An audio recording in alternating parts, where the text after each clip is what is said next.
7 de la mañana con 35 minutos y ya se encuentra conectado vía Zoom el ministro de Energía, Fernando Santos Alvite. Muchísimas gracias, ministro, por su conexión a Noticias 7.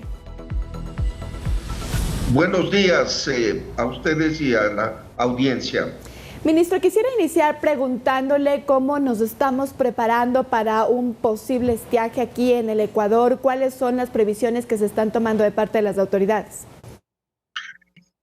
Hemos calculado el SENACE, que es el organismo que hace los análisis de oferta y demanda, cree que el fenómeno del Niño este año va a ser similar al del año anterior en cuanto a la necesidad de energía adicional. El año anterior, en la sequía anterior, pusimos en funcionamiento todas las plantas y aún así nos faltaron 450 megavatios hora, que es el 8% de la demanda durante algunas semanas. ¿Cómo suplimos esta demanda? Gracias a la venta que nos hizo Colombia de esos 450 megavatios. No tuvimos ningún problema. Este año, lamentablemente, las autoridades colombianas nos han dicho que el fenómeno del Niño también les va a afectar a ellos y que no van a tener disponible esta capacidad. Entonces, estamos analizando una instalación de capacidad de generación de emergencia, que puede ser en Machala, donde hay instalaciones de gas, en la zona de Guayaquil, o en la zona de Quevedo, en donde se instalaron plantas de emergencia hace algunos años. Así es que con anticipación estamos analizando cuál es la mejor alternativa, pero definitivamente vamos a tener que contratar generación adicional, porque no va a llover en el oriente. Lamentablemente, durante el Niño llueve un diluvio en la costa, pero en el oriente se seca, y ahí es donde están nuestras plantas hidroeléctricas. Así es que estamos analizando, hay un comité de emergencia permanente analizando fuentes de generación extra adicionales para hacer frente a la carestía que la vemos venir. Ministro, buenos días, le saluda Lautaro Andrade. Pero ¿cuánto tiempo tenemos para que ocurra este estiaje? Y si ese es el tiempo que tenemos para prepararnos de buena forma, recordemos y le expliquemos a la gente, un estiaje es cuando hay una sequía y no se puede producir entonces la electricidad.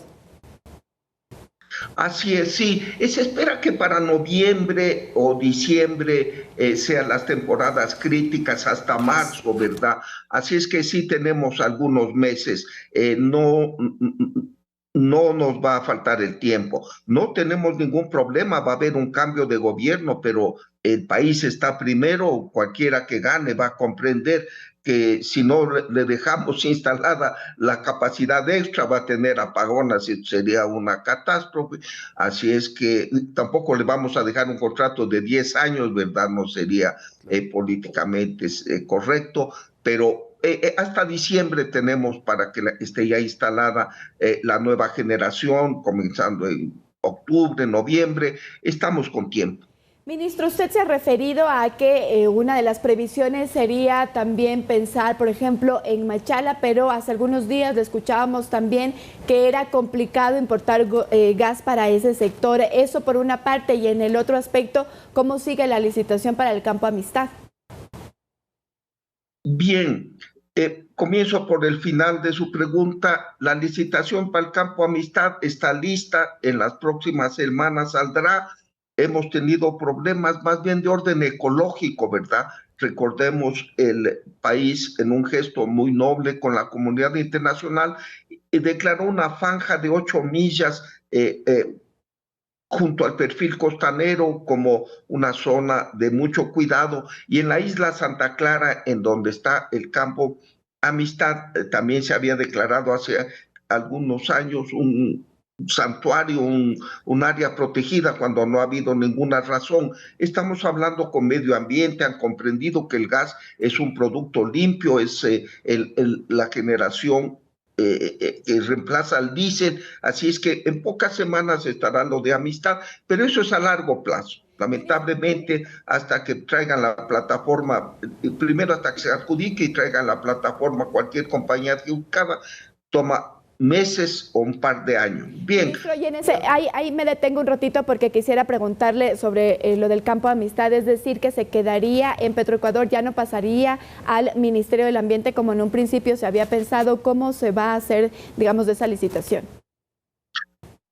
Al principio se pensó sacar el campo Amistad y 2 bloques adyacentes que son promisorios, pero que hay que hacer mucha exploración, son de riesgo.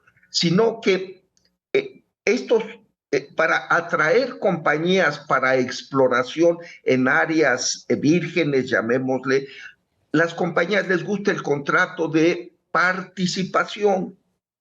Lamentablemente, al inicio del gobierno se puso en vigencia el contrato de participación como parte de la ley tributaria que pasó por Ministerio de la Ley en el Congreso.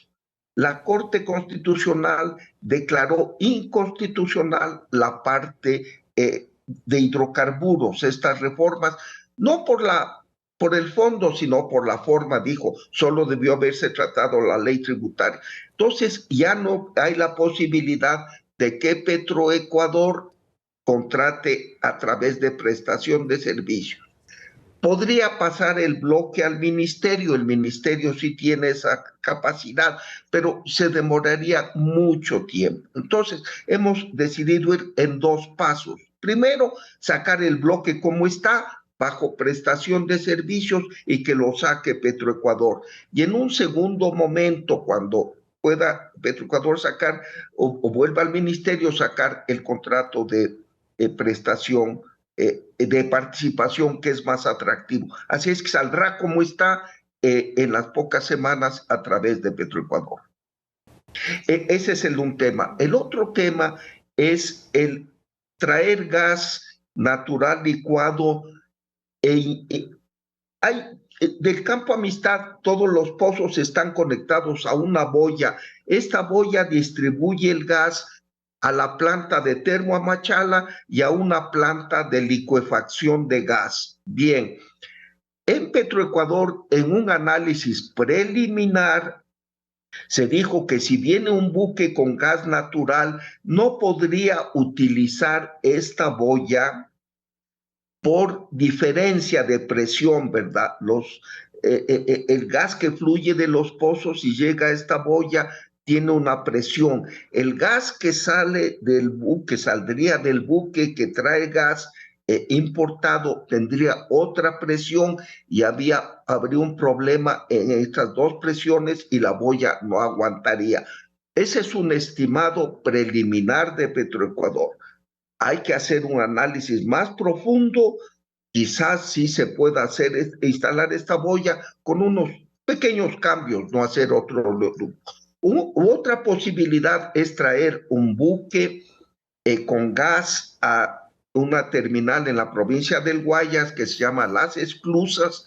Al lado hay un transformador, un poliducto que puede llevar el gas a plantas como Álvaro Tinajero en el Guayas. Ministro, la moraleja es que estamos le corte, por cuestiones de tiempo. Alternativas. Para cambiar de tema, perdón que le corte, por cuestiones de tiempo. También se viene ya una consulta popular para preguntarle a los ecuatorianos si están o no a favor de la explotación petrolera en el Yasuní. Quisiéramos conocer si ustedes como Ministerio de Energía e incluso Petroecuador van a hacer campaña a favor del no. No vamos a hacer campaña en el sentido de este verbo, sino explicar a la ciudadanía la terrible tragedia que sería que se apruebe el sí en la consulta. Sería un desastre económico para el país. Quitarle 50,000 barriles al día de producción exportable al país sería desequilibrar las finanzas. En segundo lugar, al obligarle a Petroecuador, que es la presencia del Estado, que abandone el Yasuní, que es una zona muy sensible, se crearía un vacío que lo llenarían los madereros ilegales que talarían la selva sin ninguna consideración y luego vendrían los mineros ilegales, porque el río Napo, el río más rico en oro aluvial de América, pasa por la mitad del Yasuní. Entonces, cuando los mineros ilegales vean que está talado el bosque, vendrán en manada a destruir la selva. Así es que si se aprueba el sí, no solo será un golpe económico al país, sino un golpe ecológico. Esto le vamos a explicar a la ciudadanía sin darle ninguna sugerencia. Que el ciudadano y la ciudadana vote con conciencia. Si vota sí por la consulta, destruirá la economía del país y destruirá el Yasuní. Si vota no, respetará una operación limpia que está haciendo Petroecuador sin ningún problema ecológico y mantendrá las finanzas sólidas del país que tanto las necesita. Ministro, pero hay la posibilidad, ya lo ha dicho usted, de que gane el sí. ¿Cuáles son las iniciativas o estas acciones que se piensa de parte del gobierno si es que se llega a dar esta posibilidad? Primero, para que no se deje, digamos, sin presencia del Estado esta zona, como usted ya lo ha referido, y también quisiera preguntarle si se podría estar pensando en reactivar la iniciativa Yasuní-ITT. Si está pensando, ¿qué? Perdón, no lo escuché. Reactivarse la iniciativa Yasuní-ITT. Mire, lo ideal sería, esta es una consulta obsoleta, ¿verdad? Hay varias posibilidades. El país, por ejemplo, podríamos cerrar el campo Ispingo. El campo Ispingo no es muy rentable como está actualmente porque es un crudo de muy baja calidad, pero el Tambococha Tiputini tiene que mantenerse. Y les soy sincero, muchos analistas que conocen la economía del país dicen, para compensar la disminución de ingresos si se cierra la producción del ITT, habría que tomar medidas tributarias porque los gastos, las universidades que reciben ese dinero tienen que seguir funcionando, los organismos autónomos descentralizados, los consejos provinciales, las prefecturas necesitan de ese dinero. ¿Qué habría que hacer? Subir los impuestos o quizás incrementar el precio de los combustibles, pero el país no puede quedarse impasible ante una disminución tan drástica de ingresos. Así es que es una decisión que ha tomado la Corte Constitucional y el Consejo Electoral. Es un actor pasivo en este sentido el Estado, pero no puede quedarse de brazos cruzados. Así es que ojalá el país vote sensatamente, porque si vota que se cierren estos pozos, habría que evitar la catástrofe financiera y ecológica de alguna manera. No quisiera anticiparme porque esperaría que la ciudadanía vote con conciencia y vea que esos recursos son absolutamente necesarios para la economía nacional que está tan debilitada. Y en segundo lugar, que Petroecuador hace una gran labor. El Yasuní no ha sufrido en 7 años de explotación ninguna afectación. Los senderos son ecológicos. Todo hay gran cuidado ambiental. Ministro, solo para nuevamente reiterarle aquello, ¿se descartaría o no tal vez, si es que gana el sí, retomar la iniciativa del Yasuní-ITT? La Yasuní, sí. Hemos hablado con la embajadora Baquín, quien fue la creadora original o la directora original de esta iniciativa, y nos ha dicho que va a hacer todo lo posible porque los donantes que ese tiempo, en el año 2003, hace 20 años, o en el 2007, hace muchos años, estaban interesados, vuelvan a interesarse. Ella misma lo ve que es difícil, ¿verdad? Porque hoy los ojos del mundo están puestos en la Amazonía, pero en la parte brasileña, porque es una parte inmensa de la Amazonía. En tiempos del presidente Bolsonaro hubo cierta actividad maderera que alertó al mundo de que se estaban talando los bosques.